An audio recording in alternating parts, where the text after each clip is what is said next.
Today we're going to be talking about corporate and environmental portraits with Zack Berlat on Behind the Shot.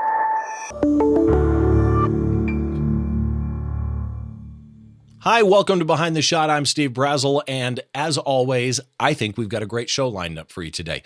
A couple of things I want to let you know about. First of all, this is a podcast first and foremost, so you can find all the show notes for today at the website. Just find this episode. I wrote a little bit about my guest. I've got a small sample gallery about my guest. All the links that we talk about today, they're all up there. Just find the post, and there's a ton of information for you. If you're watching on YouTube, most of that information is down below the like and subscribe button. I don't put all the blog posts that I write about my guest. Obviously, the sample gallery is not there, so you may still want to head over to the website, but still a lot of the information and all the links that we talk about are there. So let's get into my guest today, Washington-based, editorial, commercial photographer. I'd like to welcome Zack Berlat to the show. Zack, how are you? I'm good, Steve. How are you doing? I'm doing great. It's nice to meet you. I'm a fan of your work. Let's put it that way. Well, thank you. You shoot photography in a way, I guess the best word I could think of is I find it refreshing, and I'll explain as we kind of go through the show. I found you obviously through Wonderful Machine, and I've had another recent guest from Wonderful Machine on, Alex Buis. And for those of you that don't know Zack, I do want to get a little bit of an introduction to you. And I want to start with this because when I look through your portfolio, I know how I think I even emailed you at one point.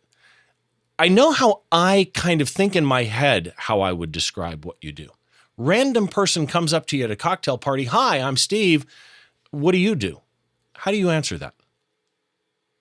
Beyond just saying that typically I frame it as I'm a commercial and editorial portrait photographer. And then, from there, it just depends on how much detail they want about, my approach and all that.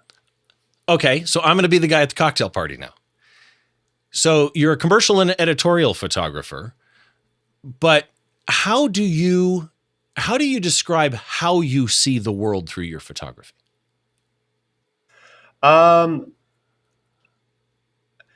I think my goal with a lot of my photos, I work very much in environmental portraiture. And so a lot of what I do is kind of reacting to the scene that I am given. I don't always have a ton of control. Actually, I rarely have a ton of control over where we shoot.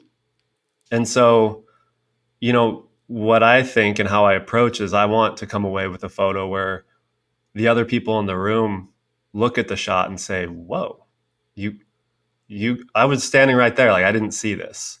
That's kind of my goal. Okay, I like that. And your work has taken you to some interesting places. A 14th century monastery, a 6x12 jail cell. The jail cell actually is interesting to me. I understand you're doing this jail project type thing. Could you explain that? Yeah, it's the photography side of it is finished. This was one of those projects that unfortunately kind of got derailed. We finished it right before COVID. It was like December 2019, I think, was our last shoot. But I partnered with a really wonderful local nonprofit called Better Health Together. And it was really just raising awareness of the jail system. And so we did portraits on 4 different days of mostly incarcerated individuals, but also some people working in the jails. That was a situation where I got no say on, you got to shoot this in a jail. And right. When we toured the facility, I was really nervous about how do we make this look good? Because it's like a 6x12 concrete painted white room.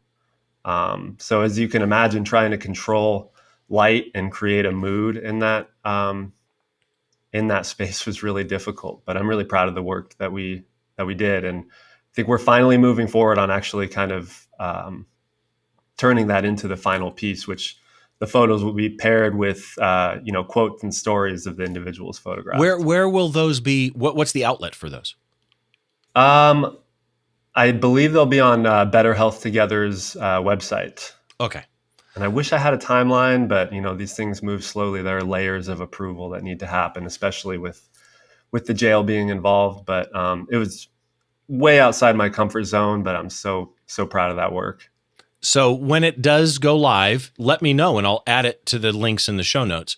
I I'd love to, yeah. I saw something, a quote from you, I think it might have been in your bio, that you come to your subjects with compassion and curiosity. And that stuck with me. Explain the compassion I think I get. Explain the curiosity you bring to a set. Um, that's a good question. I mean, I think I'm just always curious to kind of get to know the person beyond just uh, surface level stuff. I mean, having photographed, incarcerated individuals comes to mind. Of we all kind of have our preconceptions of Right. what a person's life is like, but that extends to I've photographed people who are kind of like in the spotlight, and just like trying to understand them as a person. Like, how's your day going? Are you uncomfortable right now? Like, because I always try to bring that up of like, this might be a really normal day for me, but for a lot of people, getting their photo taken with strobes set up and a crew, sometimes it's really weird. So I Right. try to just connect with the person. Otherwise, it's going to be an awkward exchange. Well, and you made a comment that you kind of specialize in environmental portraiture, which I see corporate portraiture, environmental portraiture mix, like corporate environments. So let's get into talking photography a little bit, because that brings in, to me at least, a big question. You can photograph a corporate executive, an employee, a teacher, whatever, in their environment 17 ways from Sunday. How do you best, I should word that differently. How do you show somebody at their best in their environment? For me, I think the environment is an opportunity to tell the story of that person. And so that's where, in a lot of these environmental portraits, they're shot pretty wide. I feel like that really pulls in the ability for me to kind of play with foreground elements, which really pulls you into that photo. So for me, it's just looking at every possible angle. There's usually the obvious one. Sometimes that's the best shot, but sometimes it's not. And so just kind of like, when I explain to people, um, scouting locations and just making sure you get the shot, for me, it's about being stubborn with myself of like, I am not going to just let this be good enough. Because I've spent a lot of my early years in my career going with good enough because I'm anxious, I'm nervous, I don't want them to think I don't know what I'm doing. And now I'm stubborn. I'm like, no, there's something better here. So yeah, I mean, I think it's just about exploring the space and being stubborn. So what you just described is using an environment as a prop. That I find that interesting. And the shot we're going to talk about later today is a perfect example of that. That this is not what had I walked into the scene that we're going to talk about today. I don't think this is the obvious point of view that I would have taken, especially the vertical angle that you're at. You'll understand, folks, when we get to the shot. So here's a question for you, though. You walk into an environmental corporate portrait type scenario. When the vision is your own, sometimes it's their vision, but when the vision is your own creative vision, how do you communicate your vision with the subject beforehand? That's a good question, Steve. I mean, I think I often don't. A lot of times it's kind of expressed through my excitement. Uh, I'm not very, I mean, I am like, I can definitely, turn on and just be like a pleasant person, but it's really clear when I start getting excited about, the shot or whatever. And so I think I use that momentum of like when I found the shot or the angle that I'm really excited about, I'll bring them into that process. And, like a lot of times, if it looks great and I'm stoked on it, depending on the subject, I'll show them the back of the camera and be like, dude, like, look at this. This looks cool, right? Like, get on board with me. This is going to be great. And then, those are my favorite shoots when the subject kind of gets on board and, participates. I think we've all Right. had subjects that kind of participated and contributed, and others who kind of just sit and have their photo taken. So I don't often explain. I just say, like, I'm excited about this and I think you should be too. I like that. I like that. So before we get into the shot, a couple of quick notes for everybody. First of all, this show is available wherever you get your podcasts. If your podcast app of choice or outlet of choice, like a Spotify or something like that, is audio only, I got you covered on that one, right? If your outlet of choice supports video, well, there is a separate video feed. If you go to behindtheshot.tv, on the right-hand side of the homepage are all the ways that you can subscribe to this podcast, one of which, by the way, being YouTube. If you are watching on YouTube, everything is down, all the information, all the links, again, down below the like and subscribe button. And wherever you get your podcast, if you would take a moment and if you would leave a star rating or a written review, it really does help with not only discoverability, but just me knowing that people are enjoying what I'm doing. You know what I mean? Also, I want to thank my friends over at DVE Store. It's at dvestore.com. They provide the high def video. And so to everybody there, thank you very much. And if you're looking for digital video equipment, head on over to dvestore.com. So that brings us to the image. The image today I mentioned earlier, before I even bring it up, I want to talk about something here really quick. Because the image that we're going to talk about today isn't what I pictured when I saw the subject matter as the viewpoint I would have even seen in my head. And it reminded me of Dead Poet Society, where Robin Williams stands on the desk, basically saying you have to look at the world from different points of view. So before I bring this image up, I just want to ask you, when you walked into this scene, is what we're about to see the first viewpoint that came to your mind, or did it take work for you to go, oh, this? Well, it's funny because I'm just thinking about what I said earlier about rarely having control over my environment. This was actually a shoot where I did have some control. So, this one was a process. I didn't know what the room looked like going in, and luckily, this was a science professor at Gonzaga University, and we were friends, and so it was a casual vibe, where I felt really comfortable taking time and changing things. So no, it took some time to get to this shot for sure. So this is the photo that we're talking about, and you call it science in action. And this viewpoint to me is something I wouldn't have thought of. Like, I would have thought of the microscopes. I would have thought of him behind a table with the microscopes. I would have thought of the background elements, and I'll get into describing the shot for those of you on audio here in a minute. I would have thought of some of this, but most likely I would have shot top down or eye level or something. The way that you used the environment as props here so radically emphasizes the environment, so radically emphasizes the story. I don't know this guy, and I immediately know this guy. Like, I mean, instantaneously, I know what he does. I know where he's at. Just amazing. Let's start with technical side. So I looked at EXIF data, if it's correct, and tell me if it's not. Okay.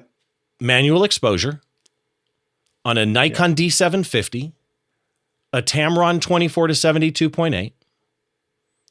White balance was auto, but you were in spot metering, which I'm going to ask about in a minute. 1/160th at f3.5, 26 millimeters on that 24. So you're almost wide open on focal length. Interestingly enough, ISO was not listed in the EXIF data. So I don't know what your ISO was. Does everything else sound right? Yeah, it sounds right to me. Do you know what your ISO was? I mean, if I had to guess, it was 100. That's Okay. base ISO on that camera, which if I'm using lights, I try to stay at base. So I want to ask first about the spot metering, because on a D750, spot metering is useful. I shoot Canon. For those that don't know, on Canon, spot metering works completely different on everybody except the top of the line 1D series or the upcoming R, whatever it's going to be, 1 type body. All the lower bodies below the top of the line, spot metering does not follow the focus point, right? So if you are in a spot metering mode and you put the focus point up here, it's still going to spot meter off the center of the window. So on Nikon, that's not the case. Almost all of their upper bodies, if I move that focus point up and somewhere else, it spot meters off of that focus point. Now, I have had people say to me before, but even Nikon prioritizes the focus point in metering mode or matrix type mode, evaluative mode. That is true. Still not exactly the same, however, as a spot meter, or their spot metering wouldn't actually exist. So you spot metered here. I'm assuming your focus point was on his face. Yeah. Okay, so you're metering off of his face. Yeah, I mean, I would say the metering is kind of an artifact of, the rest of the things I shoot, which are more candid. Because I lit this, I wasn't too worried about the metering values. Is 1/160th normal for you? Yeah, definitely. I definitely, I don't think I have the steadiest hands. And I know, I'm shooting with strobe, so it's not as much of an issue, but I've had too many times where I went a little low on shutter speed and the image is a little soft. So, I'll definitely open up shutter speed if it helps me get some more ambient light, but I didn't really feel like I needed it with this shot. And here you're almost at a flash sync speed, so you're cutting out most of the ambient as well. And by the way, you're the only other person who's admitted what I do all the time, and that is, in my case, as I've gotten older, I don't shoot as low of a shutter speed during a show because I just don't feel like I'm as stable as I used to when I'm shooting quickly. f3.5, also kind of an average for you, or are you choosing f3.5 based on your flash? Because, shutter speed would control ambient and flash would, aperture would control flash more. Yeah, I mean, I'd say typically I'm shooting pretty large apertures, anywhere from, wide open on the lens to f4.5 or so. Okay. And really that's kind of a function of just the amount of output I have on my lights. I like to get my lights as close as possible to the subject, so it's really soft and has a nice fall off. And so, I also don't want to blind them. So, I just often shoot pretty wide open. So you mentioned earlier that you tend to shoot wide in the environments, this one being at 26 millimeters, but I want to ask you about the white balance and the fact that this was auto white balance. First of all, do you normally shoot auto white balance and correct in post? I would say it's about 50%, and honestly, it's kind of just like half the time I remember and care to do custom white balance, and half the time I just say I'll worry about it in post, because shooting raw, it's kind of just 6 of one, half dozen of another. If it's a shoot where I'm really heavily relying on what I'm looking at on the back of the camera, and I know what I want that to look like in post, then sure, I'll dial in the white balance. So is that totally trusting your eyes, or do you throw up a gray card or something like that at an early scene?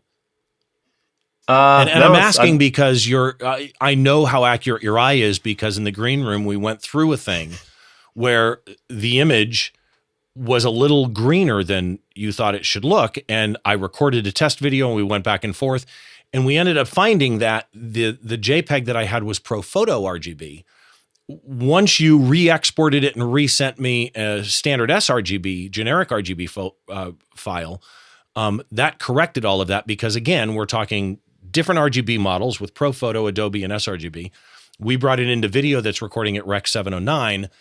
You're matching color profiles, but it was interesting to me that your eye caught that so quickly. So you trust your eye, or do you do some setup to guarantee if you need it? Let's say you're shooting a product where, that red has to be that Pantone red, what do you do to guarantee it? Yeah, I mean, where color's more critical, I'll definitely, that's a case where I'll just get white balance dialed in ahead of time and I'll shoot like a gray card or something like that. Okay. But stuff like this, yeah, I eyeball it. I mean, the biggest thing that I worry about is unwanted color cast from ambient light. Um, and this one, if you look closely above his head, there's a light fixture and it's off. So Off. I Yeah. had control. And also, I used color gels on lights in this on this photo, and so I kind of knew that I wanted his face kind of daylight balance, and I'd be adding these colors in later. So Okay, I want to get into that in a minute. First of all, for those of you on the audio feed, let me explain this photo. And Zack has watched the show, so he knows I do this every show. Sometimes I nail it. Sometimes I'm really, really bad at it. So when I'm done, let me know if I missed anything that I should have caught. Okay. And hopefully I'm painting a picture in the mind of those of you that are on the audio feed, but you can go see this photo. If there's any color shifts or anything because of the video, or if you're listening on audio, please head to the website behindtheshot.tv. And there you will be able to see the actual photos. There's a gallery at the bottom of the post. This to me is a fantastic example of an environmental portrait. Landscape orientation, and I want you to picture a college style lab. As Zack just mentioned, at the top in darkness, the ceiling is dark. It's a T-bar drop type ceiling with the acoustic tiles. And there is a light fixture clearly off, right? So the room lights are off at that point. But I'm going to start at the front and work my way back. There is a table. You are effectively on the table. Like you are, if you picture that you're a small little toy sitting on the table, that's your viewpoint.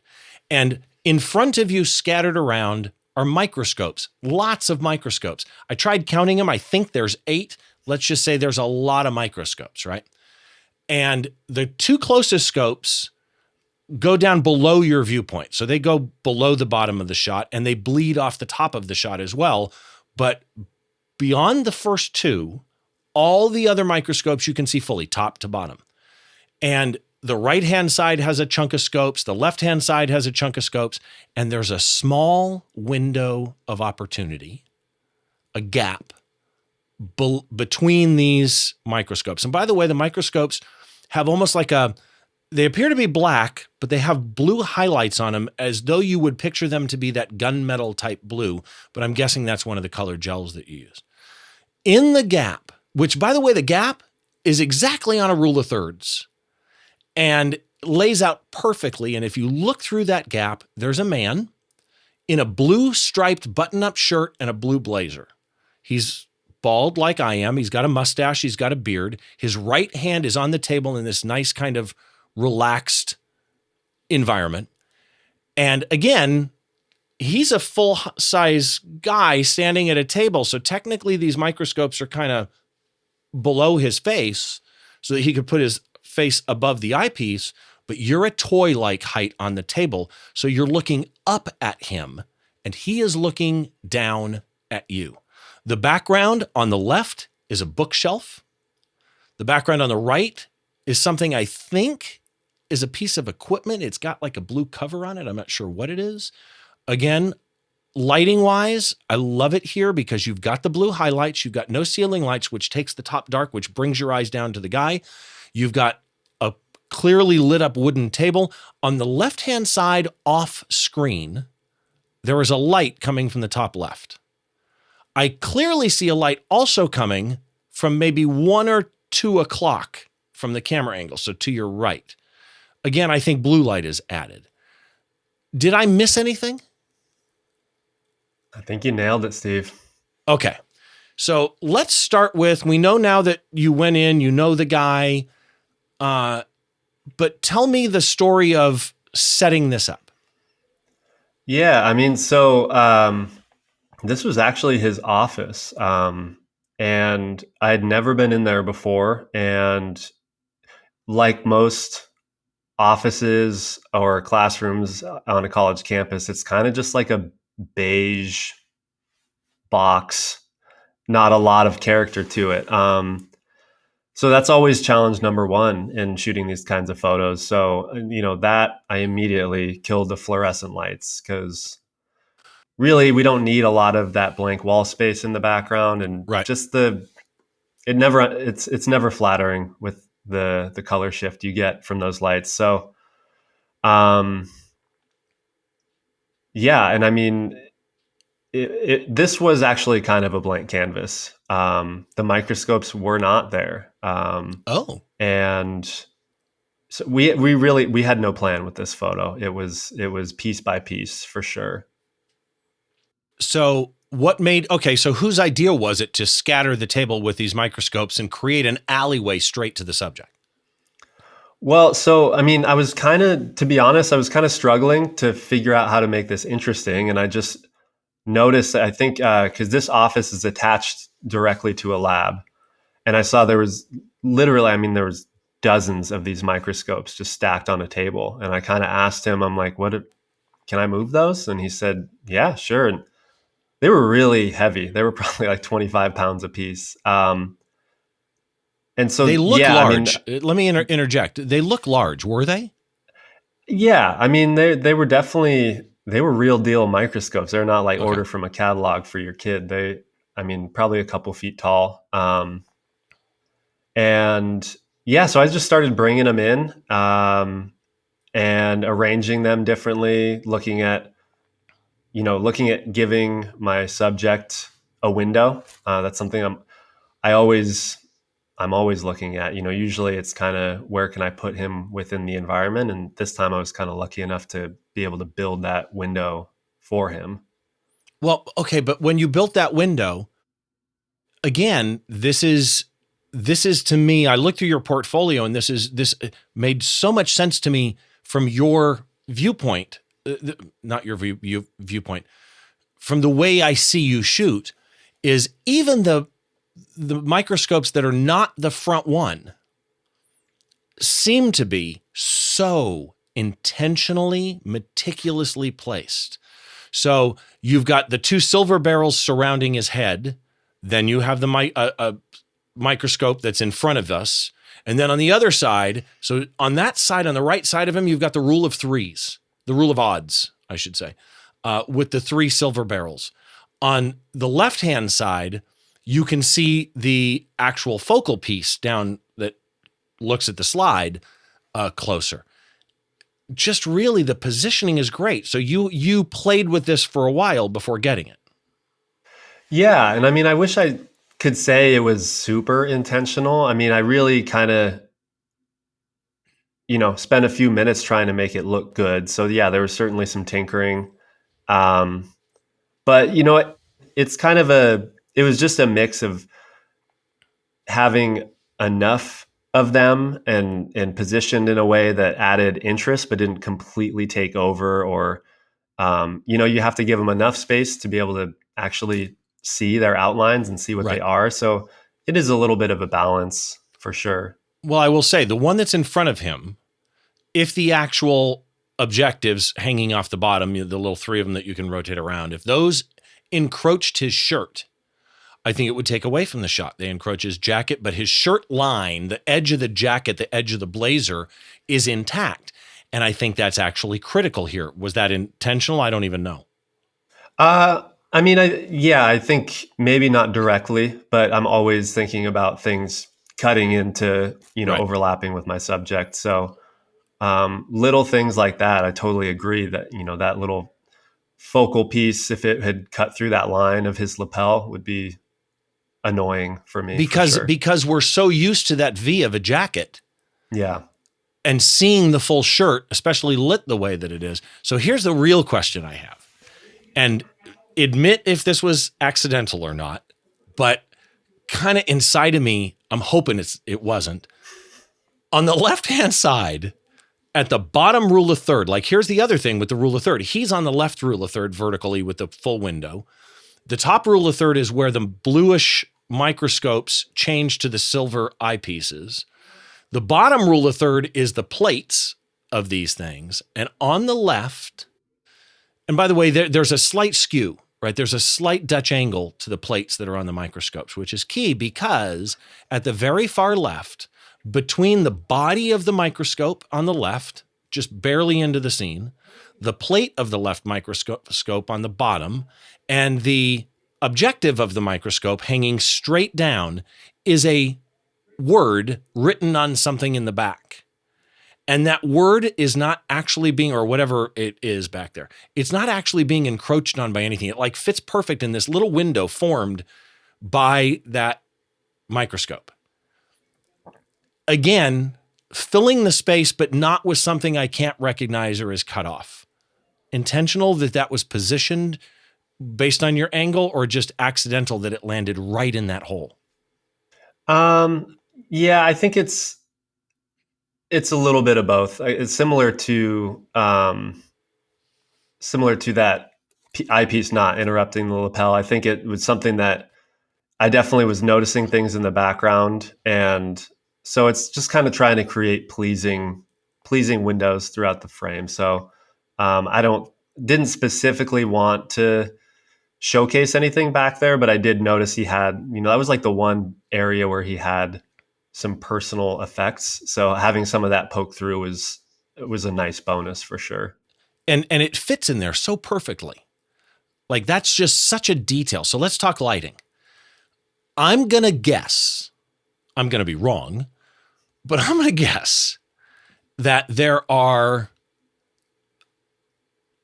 3 lights, maybe one to the left that you clearly see in the upper left corner, one to the right as the key light on his face, and then one near where we are casting that blue. You're good, Steve. Yeah, it's 3. Oh God, yes. Nailed it. All right. So let's start with the key light, the main light. Right-hand side, 1 or 2 o'clock, lighting his face, lighting his shirt, right? Yep. Putting fill on the fingers of his hand, but his hand is slightly rotated towards the light to the left. So let's just talk key light. What was that? Yeah, so that was so all 3 of these lights are the Paul C. Buff Einstein strobes, and this was, I think it was a medium softbox with a grid, and this was the one light out of the 3 that was not gelled. I just wanted him, his skin tone to be, natural, true to life. Okay, so that's at where? You're right. It's about 1 to 2 o'clock, and it's right out of frame. So it's close to him. It's 2 feet it's from really him, maybe close. 3 feet from him. Okay. Mm-hmm. So let's talk with the rim light, which is the light that's lighting up the back wall, which is critical here because with the roof being dark, and as a viewer, me knowing the lights were turned off because I can see that light off, it almost feels like that is a natural light in the room that's just somewhere else. Like it doesn't feel like you controlled the lighting. It feels like that's a natural light somewhere in the background, which I like. And it adds the rim light to the shadow side of his face, just a hair, helps light up his hand a little bit, and helps rim light from the back these microscopes.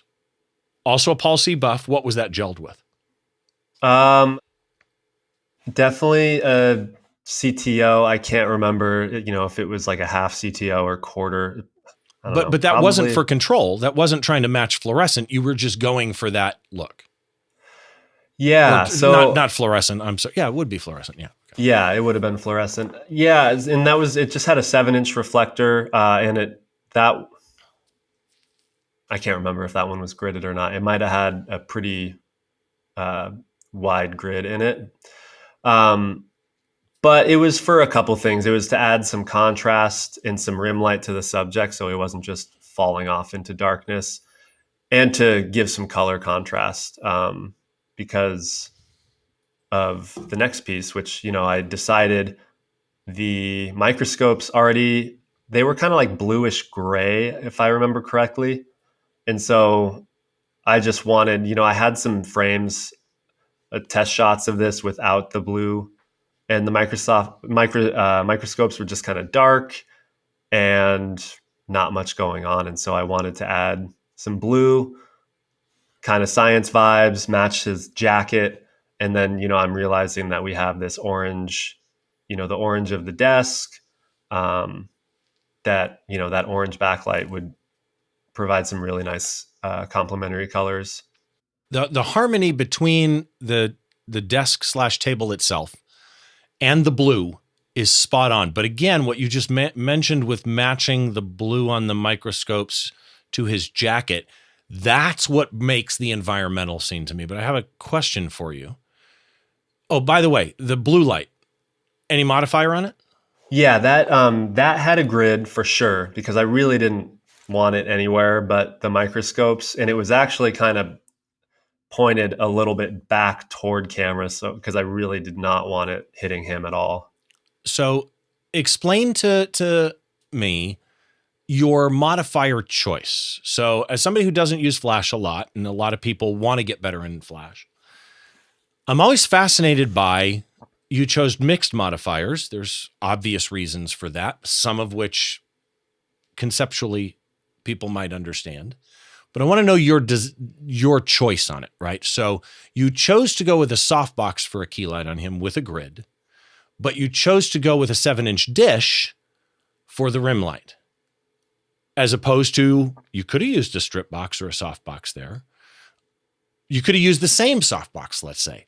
If you would use the exact same softbox with the exact same grid, explain to me why you chose the modifiers you did where you did.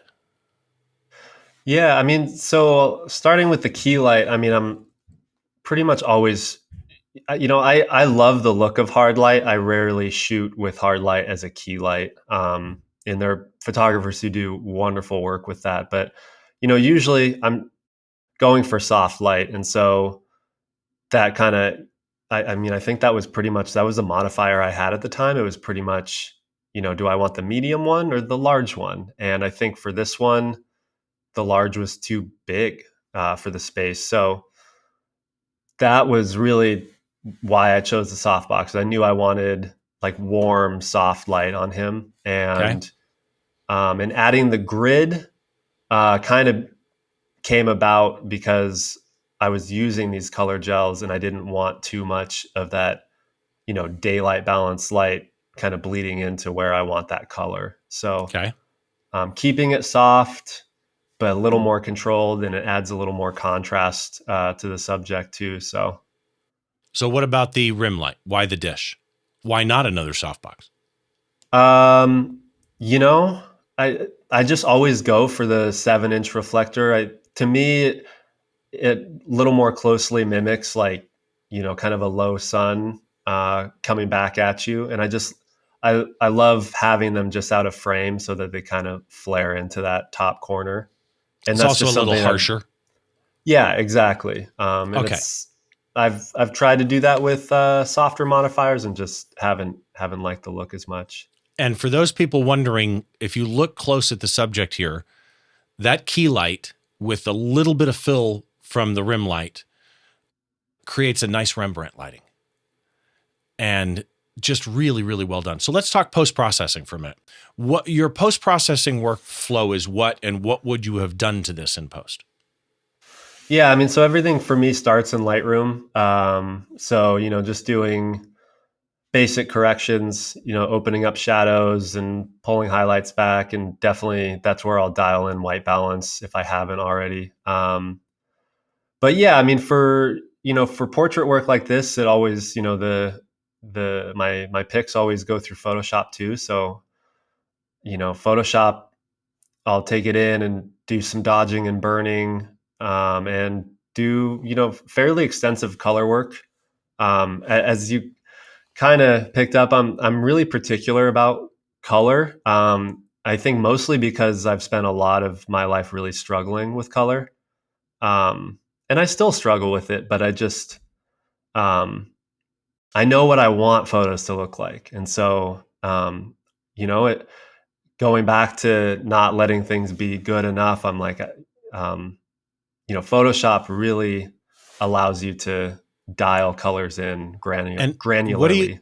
what do you mean by I've struggled with color? Are you colorblind? I'm a little bit colorblind, which I Okay. didn't actually know until a few years ago. But it was definitely a a question that came up. I did an internship with doing product photography out of college, and Oh boy. I was asked a couple of times if I was colorblind, which in retrospect, yes, I am. But yeah, I mean, I think especially starting out and learning how to light and understanding that light has a huge impact on color. I spent a lot of years being really frustrated with what my color photos looked like. I have a question for you because you said you do most of your work in Lightroom, but then you take it to Photoshop where you do some dodging and burning. What is your preferred method in Photoshop for dodging and burning? Do you use the dodge and burn tool? Do you use a gray layer in overlay mode? What do you do? Yeah, you're totally right. There's so many ways to do it. The way I like to do it is I just do two curves adjustment layers, so one for dodging and one for burning. And so, Oh, for and then the you use a burn layer, mask. for instance, I'll do a curves adjustment layer and drag that curve down to where it's pretty significantly darker, and then just black out the mask, and then paint it back in with a white brush where I want it. So when you paint, are you using 30% flow or 10% and really layering it on subtly, or are you pretty aggressive? Yeah, no, I'm pretty. I try to keep it really light. So usually flow is, if I'm going heavy, like 10 to 12%, or oftentimes it's under 10%, Okay. and just being really subtle, and with a soft brush, because it can get carried away really quickly. But that's what I like so much about the layer is you can turn the opacity of the layer down. You can, paint back over a spot with a black brush. So, and that's what editing for me is all about, is like just kind of pushing and pulling and playing with it. And then you realize you went too far, when you come back to the desk. And so, I really like having layers to just be able to adjust that. Well, I will tell you, this shot is so well done. Like I see a lot of environmental portraits and a lot of them are good. A lot of them, it's funny. It's kind of like what you were saying a little while ago, where you don't ever want to take the easy route and you're really hard on yourself to not take the easy route type thing. And you're really hard on yourself about it. I see some environmental portraits where it's like, wow, they clearly spent a lot of time thinking about A or thinking about B or thinking about C. Were they tired by the time they got to D? Because D seems to have missed something. And when you look at this shot, it really feels like you thought of everything in an environmental portrait. And again, the fact I'm below him, he's looking down on me in a strong, I'm, taller than you, bigger than you. It's a power portrait, really. Just really, really well done. So I want to switch gears. We're going to go into speed round. For the speed round, the idea is that it's speed, so just answer as fast as you can, whatever pops into your head. Okay. You do a lot of location portrait shooting. What is your favorite on-location portrait shoot tip? Man, scout. I mean, I always tell people that's how you look professional. Do all the grunt work and struggling when the subject, isn't there. Right. Okay. Got to scout. Any mobile apps that you couldn't live without? I use one called Sunroute. That's super helpful. I think there are a lot that do that, but pretty much just seeing what position the sun's going to be in at a given time. Biggest mistake you almost made or did make photography wise? Um, I was actually just talking about this earlier. I did a headshot session once it was a lot of people. It's probably, I don't know, 40 people. And really the way I learned lighting is sitting in this space, taking selfies with different lighting setups. And this was pretty early on. And I set up some lights in a way that looked really good if you were in a very, very specific spot with a very low margin for error. And man, it was a disaster of a shoot. And it was a really good lesson for me that, like, that's not how these shoots go. You need that room to let your subject move. And um, yeah, they were terrible headshots, but it was a great learning experience. Favorite composition rule if you have one? Make it weird. Oh, I like that. That should be a frickin' bumper sticker. Yeah, you got to make it. I mean, I use rule of thirds a lot, but it's like, make it weird. Get some layers in there, get some shapes. Oh, I like that. All right. Favorite drink? And it's got to be coffee. I love my coffee. Favorite band or singer? Right now, my band of choice is King Cruel for sure. And then before I get into the last question, I just have to ask because there's a couple of things today that are interesting to me. One of which is you already had a Blue Yeti microphone with a windscreen.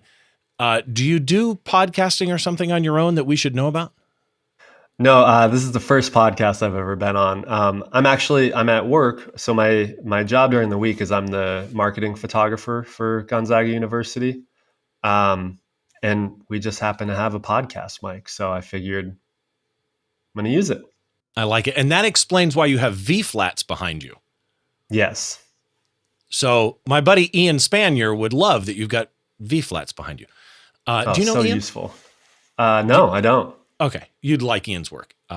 So last question. Is there a photographer that you think deserves more credit, that more people should know about, should follow, etc.?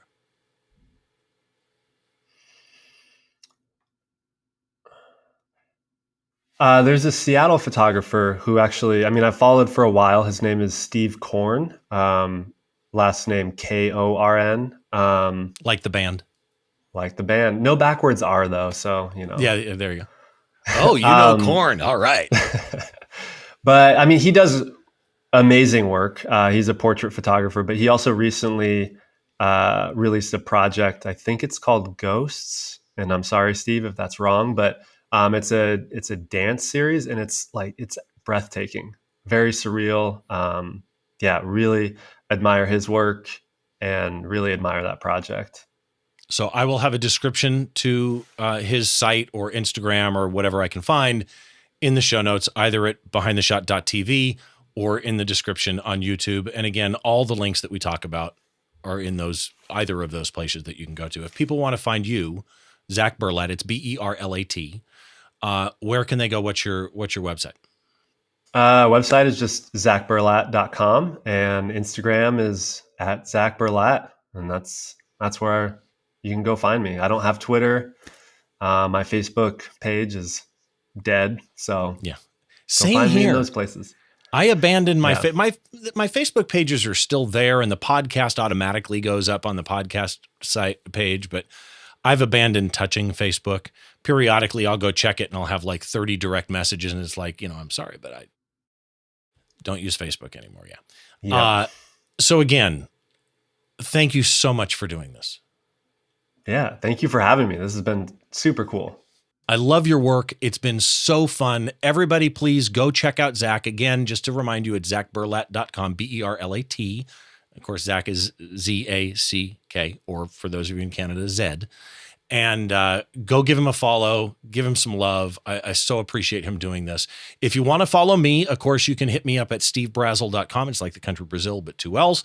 The podcast is at behindtheshot.tv. Show notes for today, all the links we talk about are at behindtheshot.tv, as well as all the ways that you can subscribe to the show. And there's strangely an awful lot of ways that you can subscribe to the show. There's even a Buy Steve a Diet Coke button there too. And so please do that. Drop us a review wherever you get your podcast. If you're an Apple Podcast, for example, drop us a star rating and a review. It would be much appreciated. If you want to follow me on social media, while I don't do Facebook, I am on Instagram and I am on Twitter, and it's the same on both for either personal or for the podcast. Behind the Shot TV for the podcast, at Steve Brazill for me. Thanks to everybody for watching. Hope you'll join us next time as we try and get inside the mind of a great photographer by taking a closer look behind one of their shots.